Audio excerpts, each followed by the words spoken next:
My students are living in a world that is so rapidly globalizing.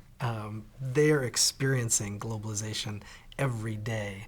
The transformations in technology that allow a kind of compression of space and compression of time, our very understandings of how big the world is and how fast it happens.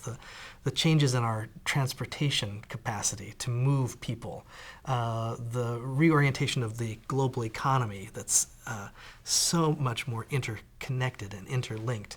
These things are transforming their day-to-day lives. They're on the internet. They're able to access information all over the world.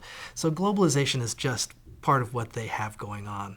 I'm trying in this book and in my classes to really help them understand the impact of that and to see their lives, to make conscious for them the fact that every day is an interaction with globalization. So we take everyday objects in class and in the book.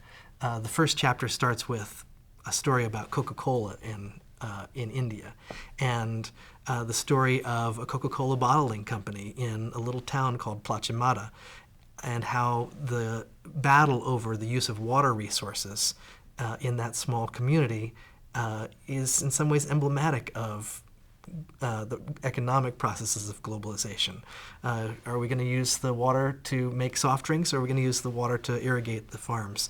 So the question that I have for my students as I put a can of Coke out on the table at the beginning of that class is, what can we learn about globalization from a can of Coke? They're just everyday things, like a can of Coke or a Happy Meal or a chocolate bar, that if we can unpack them and begin to see them and all their complexity, give us a real remarkable insight into the way the world is changing and how it's globalizing.